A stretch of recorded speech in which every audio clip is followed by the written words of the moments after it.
마태복음은요, 다른 복음서와 달리 마태복음이 대상으로 하는 독자, 이 성경을 읽는 층이 유대인이라고 이야기를 합니다. 이게 복음서별로 좀 독자가 다릅니다. 누가복음 같은 경우는 가난한 사람들, 또 여성 약한 사람. 요한복음 같은 경우는 헬라인, 그러니까 이방인에서 기독교로 들어온 사람들이 목적이었을 것이다 라고 신학자들이 강하게 주장합니다. 그러다 보니까 마태복음 안에는요, 성경을 구성하고 있는 구성도 유대인들의 정통성을 따르려고 노력했습니다. 그래서 마태복음 안에는 큰 5덩어리의 설교군이 있습니다. 이 5덩어리의 설교군은 유대인들이 중요하게 여기는 모세 오경의 5개, 펜타토닉이라고 하는데, 이 5개의 구성 비율을 그대로 가져와서 마태복음은 예수님의 말씀과 설교 강연을 그렇게 구성을 해놨습니다. 뭐 이렇게 세부적인 내용에 대해서 우리가 꼭 알아야 된다 이렇게 말씀드리는 건 아닌데, 제가 여러분들께 말씀드린 핵심 사항은 마태복음은 유대인들의 정통성과 이 정통성 안에서 예수 그리스도가 오셨다를 강하게 이야기하는 복음서 중에 하나입니다. 마태, 마가, 누가, 요한이 각자 예수님에 대해서 이야기하는 각도가 다 다릅니다. 그래서 제가 여러분들에게 이야기하고 싶은 건 이 마태복음의 정통성, 마태복음이 지향하는 정통성인데요. 그 정통성의 출발이 오늘 족보입니다. 우리는 이 마태복음에 있는 족보를 나타 우리가 성경 통독을 하면은 신약의 큰 산은 이 족보고 구약의 성경 통독의 큰 상은 레위기. 그래서 졸릴 때 레위기 읽으라 뭐 그런 얘기가 있을 정도로 잠 안 올 때 이게 큰 산입니다. 그런데 이 마태복음의 이 족보를 보면 우리가 정통성을 이야기하기 때문에 족보가 당연히 그냥 들었다라고 생각을 하지만 이 족보는 아주 특이한 족보의 경향성을, 방향성을 가지고 있습니다. 첫 번째는 모든 족보의 기록이 다 돼 있는 게 아닙니다. 필요한 것만 선택적으로 마태복음이 족보에 배열을 해놨습니다. 예수님 오실 때까지 이 숫자보다 더 많은 조상들이 있는데 필요한 위인들을 선택적으로 해놨다는 겁니다. 그런데 이 선택적으로 해놓은 족보의 내용을 보면 그 당시 왕들이 가지고 있는 족보와 비교할 때 좀 충격적입니다. 그리고 조금 더 과하게 얘기를 하면 그 당시 정통성을 주장하는 족보, 계보를 왜 주장하겠습니까? 정통성 있는 쪽에서 계보를 주장하게 되는 겁니다. 이 계보의 입장에서 보면 매우 충격적인 내용이 많이 들어 있습니다. 뭐가 충격적일까요? 일단 살펴보겠습니다. 마태복음에는 여성이 5명이나 등장을 합니다. 그 당시에 5명이나 되는 여성을 왕족 족보에 넣는 그 당시의 체제는 없습니다. 거의 없는 게 아니라 없습니다. 근데 여성을 이 족보에 넣었다는 것도 굉장히 파격적입니다. 근데 이 여성의 5명이 가지고 있는 위치가 매우 특이한데, 자, 첫 번째 3절에 보면 유다는 다말에게서 베레스와 세라를 낳고, 유다를 왜 이야기를 할까요? 다윗의 지파가 유다고 유다가 예수 그리스도의 지파니까 유다를 얘기를 하는데, 자, 여기 다말이라는 사람, 어떤 사람입니까? 창세기에 나오죠. 다말은 쉽게 얘기하면 유다의 관계가 어떻게 되죠? 며느리입니다. 사정은 창세기를 보시면 아시겠지만 며느리가 시아버지와 지금 표현으로 얘기하면 근친상간을 해서 족보가 이어진 겁니다. 창세기 해석의 난해장입니다. 이 유다가 다말과의 이러한 관계를 갖게 된 건 며느리와 시아버지가 사통하게 된 건 우리 한국말로 하면 하나님의 큰 틀에서 구속사였는데 그 내용은 조금 우리 전라도 말로 거시기한 내용이 있습니다.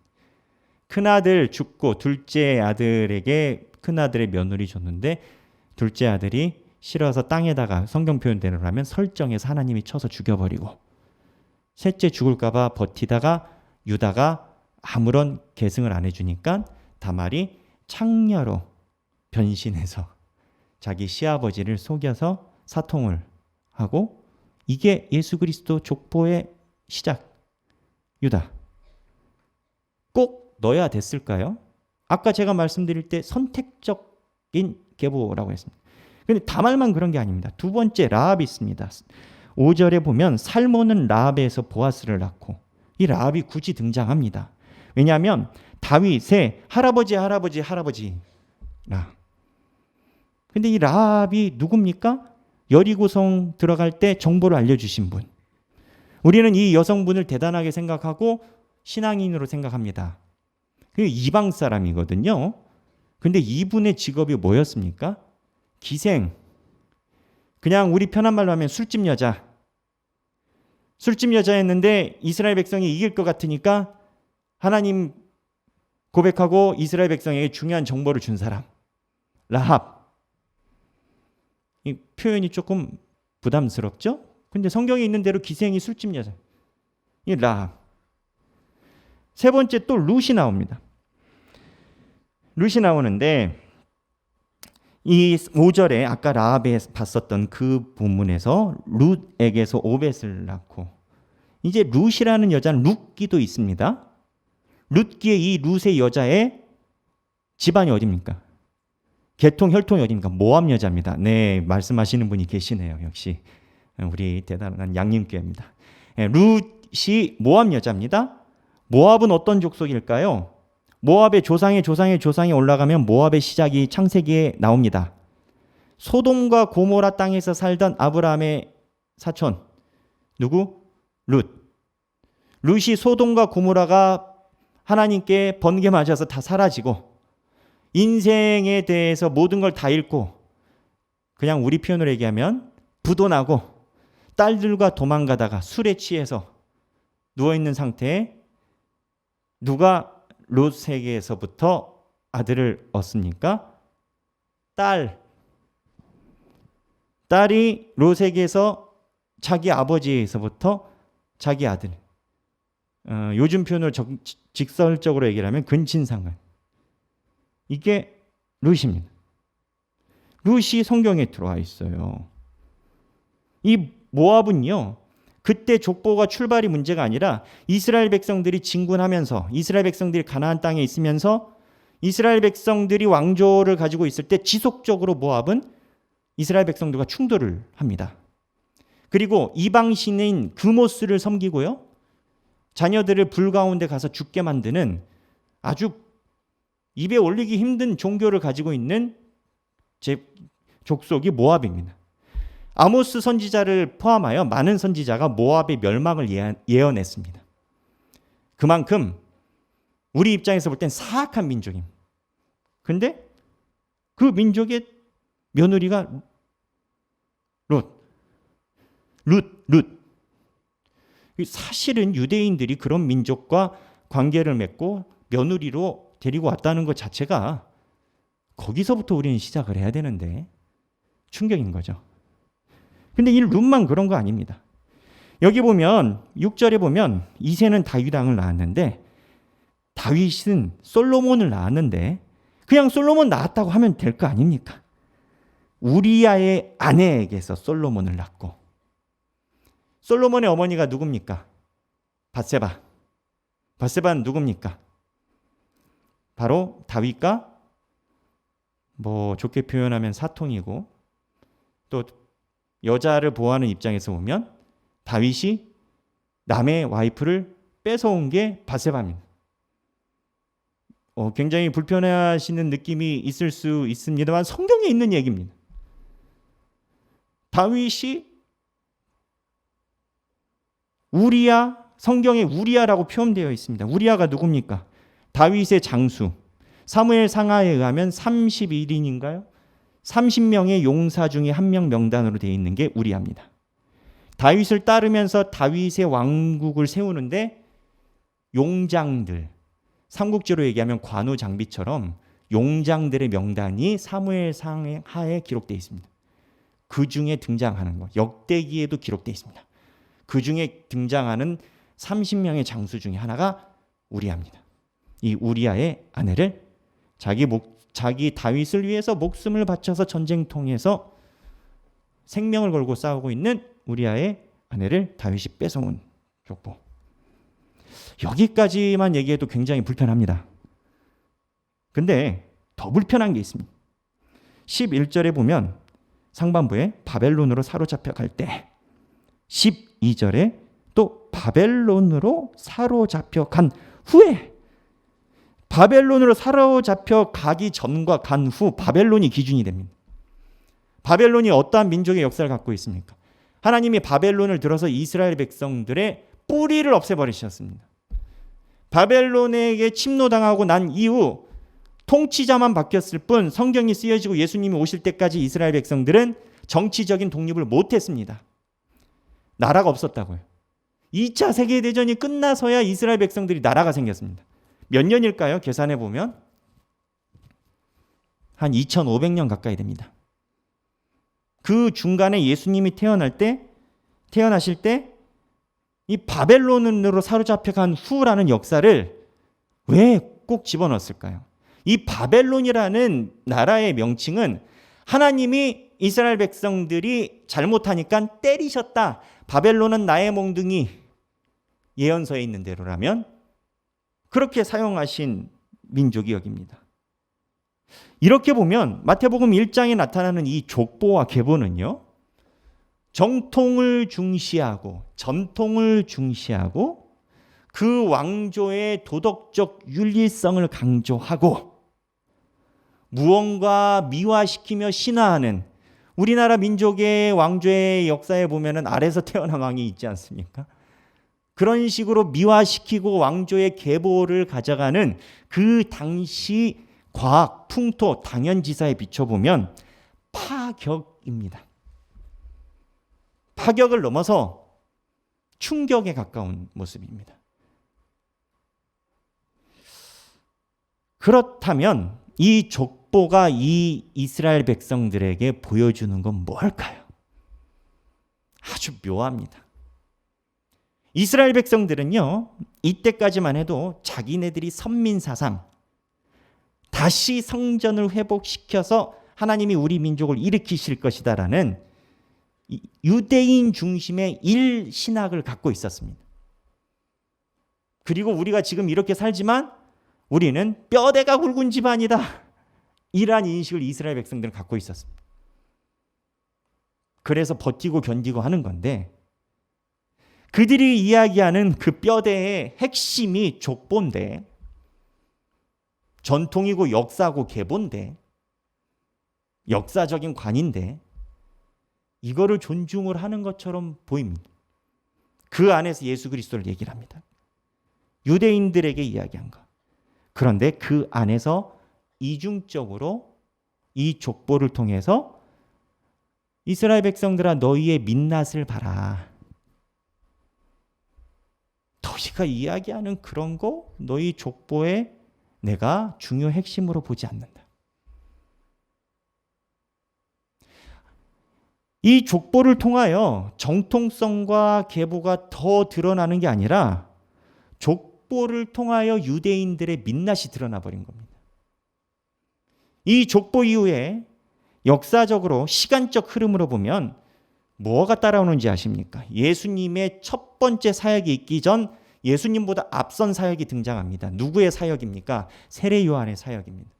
세례 요한이 나와서 제일 먼저 한 게 뭡니까? 회개하라라는 겁니다. 무엇을 회개해야 되나요? 족보에서 보여준 대로라면 이스라엘 백성들이 하나님을 잘 섬긴다라고 이야기를 하지만 하나님을 잘 섬기지 못하고 자기들이 무언가 미화시켜서 선민사상 또한 성전의 회복을 꿈꾸지만 그 성전 예수님이 와서 짓밟고 무너질 것이다 얘기를 하고, 하나님을 섬기는 것이 아직까지도 너희의 족보에 있느냐? 너희 족보 한번 봐라. 어떻게 보면 하나님께서 민낯을 낱낱이 드러내기 시작하신 게 이 족보인 겁니다.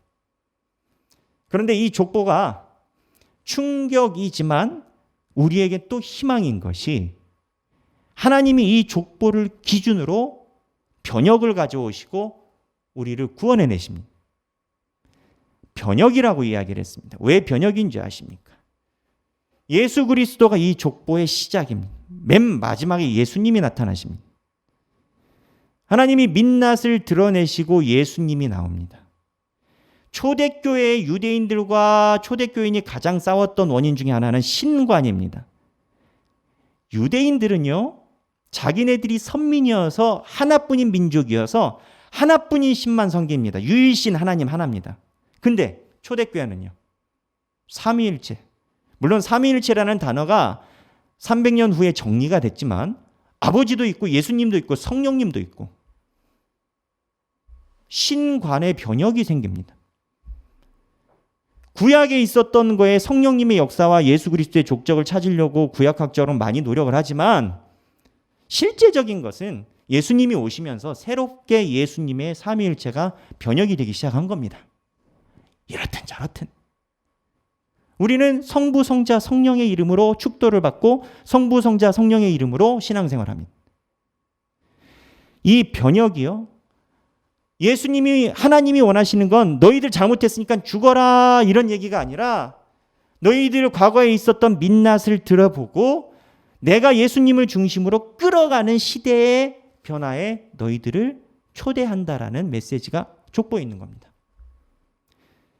이러한 하나님이 여러 가지 변혁과 흔들음으로 인해서 새로운 것으로 이끌어 가시는 변혁은 예수님 이후에도 역사적으로 많이 있었습니다. 그 당시에만 인지하지 못했지. 그 중에 몇 개만 이야기하면 중세 패스트를 이야기를 할 수 있습니다. 빅체인지 한국교회에서 최윤식 박사가 인용한 자료에 의하면 사실 그 전부터 이미 다 있었던 자료이긴 합니다만 중세 패스트가 창궐했습니다.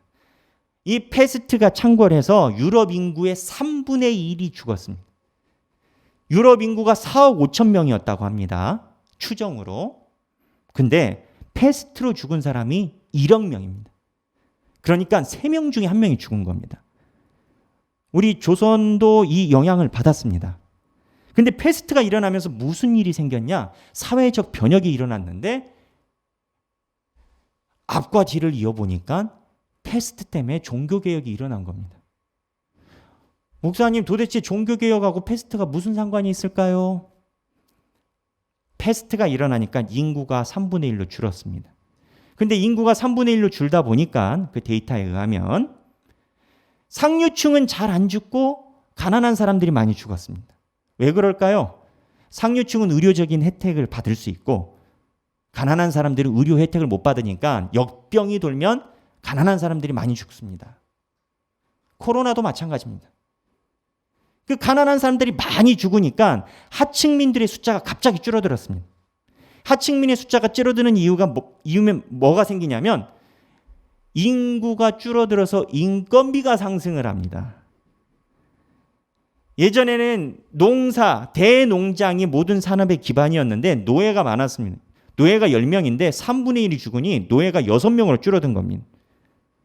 그러니까 농장에서 나오는 소산물의 숫자가 줄어드는 겁니다. 그래서 대농장을 가지고 있는 농업 중심의 기반을 갖고 있는 중세의 돈 있는 기득권들이 자기의 돈이 줄어든 겁니다. 근데 이 사람들이 돈이 줄어들 때 이 줄어든 경제 구조를 타개할 수 있는 방법이 급격히 성장을 했는데 마치 온라인처럼 급격히 발전하는 분야가 생겼는데 그게 상공업이었습니다. 무역하는 거. 그래서 식민지도 이 당시에 많이 생기기도 한 거랍니다. 무역하는 사람들이 급격하게 성장했습니다. 이거를 이제 상공업자들, 장사하는 사람들인 건데 예전에는 농사 짓는 기득권이 절대적인 금전을 갖고 있었다면 상공업자들이 부상을 한 겁니다. 근데 양대축이 있으면 충돌을 하겠습니까? 안 하겠습니까? 충돌을 할 수밖에 없습니다. 그런데 대주주를 중심으로 오랫동안 기득권을 갖고 있던 이 농장 세력들은 카톨릭의 신부와 연결가 되어 있습니다. 종교와. 이분들이 카톨릭의 교회를 위해서 헌납을 하면 종교 지도자들이 그분들에게 축복을 주고 기득권을 신앙적으로 다져가는 이러한 묘한 구조가 있었습니다. 근데 이분들이 드리는 수입이 줄어드니까 헌금이 줄어들어요. 헌금이 줄어들고 형편이 어려워집니다. 그러니까는 카톨릭에서 재정도 줄어들고 패스트 때문에 인구도 줄어들어서 사람도 줄어들고 신학교를 열었는데 입학률이 줄어들고 입학을 해야 등록금으로 학교를 운영하는데 지금으로 표현하자면 그래서 카톨릭에서 시작한 게 뭐냐? 성직자 매관 매직을 시작했습니다. 이것이 울분을 가져오고 격분을 가져와서 종교개혁자들이 움직이기 시작했습니다. 이 종교개혁자들이 움직일 때 카톨릭에 대항을 하려면 관계적으로 보면 돈과 군사와 정치적인 것이 따라와야 됩니다. 종교개혁이 그냥 글자로 문자로 일어난 게 아닙니다. 저희 협동 목사님이 독일에서 아주 힘든 박사학위를 하고 오신 분이 계십니다. 그 협동 목사님이랑 얘기를 해보니까 독일이니까 종교개혁의 근원 아니겠습니까? 종교개혁이 일어날 때 칼빈, 쯔빙글리, 루터가 치밀하게 모든 걸 계획하고 상공업자들과 정치인들과 비전을 가지고 치밀하게 움직였다는 겁니다. 사람들이 잘 모른다는 겁니다. 그 기록이 종교개혁 역사관에 가면 쫙 있다는 겁니다. 개신교들 쯔빙글리와 이 종교개혁이 일어날 때 이 종교개혁이 일어났던 종교개혁자들에게 누가 붙었냐? 대농장에 반대하는 사람이 붙었겠죠. 누가 붙었겠습니까? 상공업자들이 종교개혁자들에게 붙은 겁니다. 그래서 큰 구조로 보면 기득권을 가지고 있는 농장 세력과 상공업자들의 갈등 구조 속에 카톨릭과 개신교가 그 안에서 틀거리를 형성하게 된 겁니다. 무슨 소리냐? 패스트가 종교개혁을 불러온 겁니다.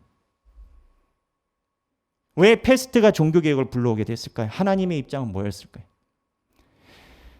예수님이 오셨을 때 유대인들이 자기가 가지고 있는 정통성, 전통성, 도덕주의, 윤리주의, 성전 중심의 신앙을 가지고 있으니 하나님이 이야기하시는 하나님의 본 뜻을 이해하지 못하니 족보를 갖다 놓고 예수 그리스도를 중심으로 어떻게 보면 변혁을 넘어서 새로움이라 부를 수 있는 쇠수를 새 부대에 담는 예수 그리스도의 변혁을 끌어내신 것처럼 중세시대의 교회가 하나님 앞에서 바로 서지 못하고 본인들이 가지고 있는 민낯을 보지 못하고 허물과 허식에 의해서 취해 있을 때 패스트를 통하여 다시 솔리데오 글로리아 예수 그리스도 하나님의 영광만 솔라 스크립처 말씀으로만 일어나는 종교개혁이 패스트로 일어나게 된 겁니다.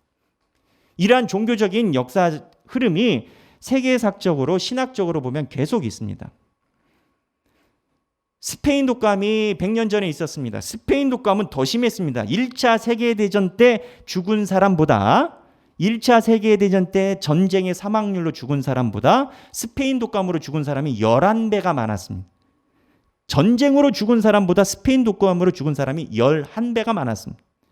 스페인 독감이 일어났을 때 우리가 찬송가에서 부르는 찬송가의 3분의 1이 웨슬리를 포함하여 생키를 포함하여 대각성 복음운동이 일어나서 부흥 복음운동의 시초가 돼서 개신교에서 한 번 더 복음으로 뛰어옵니다. 코로나입니다. 모든 것이 다 변하고 이 변혁 안에서 충돌 양상이 일어납니다. 다시 회귀를 한다. 앞으로 나아간다. 코로나를 통해서 하나님이 우리에게 보여주시는 게 무엇이겠습니까? 저는 세계적인 역사의 흐름과 성경의 흐름을 보면 코로나를 통해서 하나님이 첫 번째로 하신 건 우리의 민낯을 보여주셨다라고 생각을 합니다. 유대인들의 민낯을 그대로 보이셨던 것처럼. 어떠한 민낯일까요? 코로나로 인해서 기독교 종교 모임으로 인해서 코로나가 발발한 건 통계적으로 11%밖에 안 된다고 합니다. 뭐 11%나 되냐 하는 사람도 있겠지만 11%입니다. 그런데 일반 설문조사에 의하면 일반인들은 교회에서 코로나가 발생했다라고 넣는 선입견적 개념이 44%에 이른답니다. 4배가 더 높답니다. 현실보다 4배가 더 높답니다. 우리 입장에서는 억울합니다. 그런데 거꾸로 이걸 알아야 됩니다. 언제부턴가 교회가 이러한 선입견에 지탄의 대상으로 인식이 되어 있었다라는 겁니다. 이게 코로나 때문일까요? 기독교인들에 대한 비판, 이기적이고 자기들끼리만 모이고 남은 전혀 생각지도 않고, 코로나 한번 발발하면 주변에 있는 상권들 몇 주 동안 싹 죽는데 자기들끼리만 모이고 신앙이란 이름으로 독선을 부리고, 이게 코로나 때만 드러났을까요? 우리의 민낯이 코로나로 인해서 나타납니다. 교회 내부적으로도 마찬가지입니다. 한국 교회가 다 진통을 앓고 있습니다. 코로나로 인하니까 새로 나아가는 온라인이나 이쪽에 대한 목회적 방향과 과거로 돌아가는 회귀적인, 어떻게 보면 전통 중심적인 목회적 방향 두 틀거리로 한국에 있는 모든 교회가 다 충돌합니다. 회귀를 선택한 교회들은 왜 안 나가냐 그러고, 나간 곳은 왜 뒤에를 안 하냐 그러고, 한국 교회가 다 그렇습니다. 뭐가 중요할까요? 사실은 유대인들이 성전을 중심으로 새로운 메시아를 기다렸던 그 관을 깨지 않으면, 우리가 가지고 있는 신앙인으로서 민낯을 우리가 벗어던지지 않으면 우리는 새로워질 수 없습니다. 유대인들 성전 중심에 메시아를 기다렸던 사두개인들 포함하여 그 성전의 아이러니가 뭔지 아십니까? 역사적으로 스룹바벨이랑 귀환해서 성전을 지었는데 초라했습니다. 이 초라한 성전을 가장 아름답게 리모델링을 했습니다. 그 리모델링을 한 게 예수님 당시의 성전이었는데, 그 리모델링을 한 왕이 누군지 아십니까? 헤롯 왕입니다. 예수님을 죽이려고 했던 그 헤롯 왕이 성전을 가장 멋있게 리모델링했습니다. 왜요? 정치적으로 종교 기득권자에게 잘 보이려고. 그 성전에서 예수님이 화를 내시고 독사의 자식들아 하시고, 너희들 나 가면은 이거 무너질 거야. 66년에서 70년에 로마의 장군이 와서 싹 쓸어버렸습니다. 만약에 유대인들이 가지고 있는 유대 기독교적인 생각으로 사회가 열려야 됐다면 성전은 지금까지 있어야 됩니다. 무슨 얘기냐? 번역기마다 하나님이 원하시는 방향이 있습니다. 그 방향이 어떤 방향이냐? 두 가지입니다. 누가복음 10장 27절에 보면 한 율법학자가 물어봅니다. 그 율법학자의 대답에 예수님이 이렇게 합니다. 내 목숨을 다하고 힘을 다하고 뜻을 다하여 주 너의 하나님을 사랑하라. 첫 번째가. 두 번째, 내 이웃을 내 자신과 같이 사랑하라. 근데 이 하나님을 사랑하라라는데, 하나님을 사랑하는 방법이 잘못되면 하나님을 사랑하는 게 아닙니다. 유대인들은 하나님을 사랑한다고 생각하지만 본인들이 이야기하는 하나님을 기다렸지 하나님이 이야기하는 그 신앙을 받지 않은 겁니다. 하나님을 사랑하는 방법이 깨끗해야 됩니다. 그리고 두 번째는 하나님을 바라보고 사랑하는 방법이 깨끗해야 이웃을 사랑하는 방법도 깨끗합니다. 하나님을 사랑한다고 해놓고 역병 시기에 사람들이 우려하는 의식과 종교 전통과 봉사와 헌신이 하나님을 온전히 사랑한다면 이웃들에게 폐가 됐겠습니까? 종교개혁자들은 역병이 일어났을 때 교회 문을 닫고 거리두기를 하며 환자들 옆으로 갔습니다. 목숨을 걸고. 하나님을 제대로 믿고 하나님의 뜻을 알기에 그 현장을 갔습니다. 가톨릭은 어떻게 했을까요? 기록이 많지 않습니다만 가톨릭은 예전을 철저하게 섬기고 예전 안에서 구원이 이루어진다니 직진했을 겁니다. 근데 이 성경 구절에 아주 놀라운 사실이 뭐냐면, 내 하나님을 사랑하고 내 이웃을 사랑하는 이 말씀의 핵심 질문이 영생을 어떻게 얻나이까? 영생을 얻는 거에 대한 원포인트 레슨, 키워드를 예수님이 알려준 게 이거라는 겁니다. 거꾸로 얘기를 하면 이 원포인트에서 벗어나면 영생을 못 얻을 수도 있는 겁니다. 집에 가서 성경 읽어보십시오. 누가복음 10장입니다. 무슨 얘기냐? 하나님은 이 땅에 역병이나 여러 가지 사회적인 변동을 이유 없이 주시지 않습니다. 하나님 없이 또 일어난다 하면 사탄이 그렇게 힘이 셉니까? 하나님의 허락도 받지 않고, 욥기에 보면 사탄도 하나님의 허락을 받아야 됩니다. 하나님이 왜 3년째 접어드는 코로나를 우리에게 주셨을까요?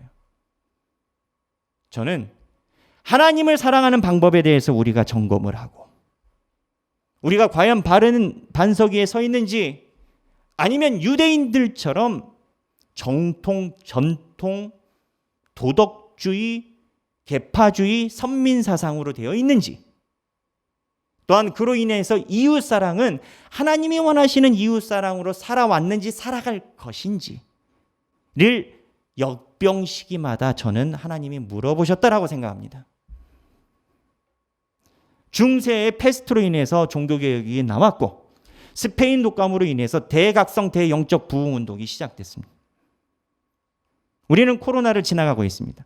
아마 모르긴 몰라도 후대에 있는 우리의 신앙의 후배들, 자손들이 우리 코로나를 놓고 또 어떠한 분석을 해낼 수 있을 것입니다. 그때 우리는 어디에 있기를 원하십니까? 오늘 말씀을 따라 하나님은 족보를 통해서 맨 마지막은 예수 그리스도라고 얘기를 하셨습니다. 유대인들이 원하는 선민사상도 아니고 유일신도 아니고 예수 그리스도다. 종교개혁도 예수 그리스도, 영적 대각성 운동도 예수 그리스도, 올바른 예수 그리스도.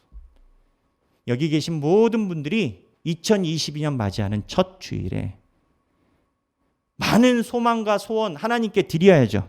하나님을 믿으니까, 하나님이 전능자니까.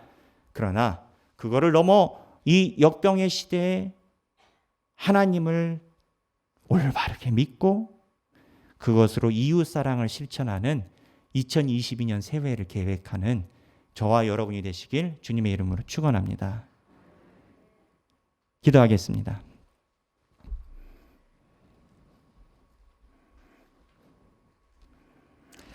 하나님 아버지, 저희는 전대미문의 역병이라는 코로나를 지나가고 그 지나가는 길목에 하나님의 자녀로 살아가고 있습니다.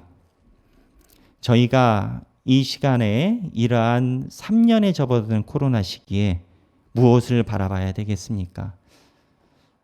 저희 안에 있는 예수 그리스도가 말씀하시는 본질, 어떻게 보면 다시 하나님께 돌아가는, 그러나 그것이 미래로 다시 돌아가는 하나님의 자녀로 우리가 사용되기를 원합니다. 그 길에 우리를 사용하여 주옵소서. 감사드리며 사랑이 많으신 예수님의 이름으로 기도합니다. 아멘.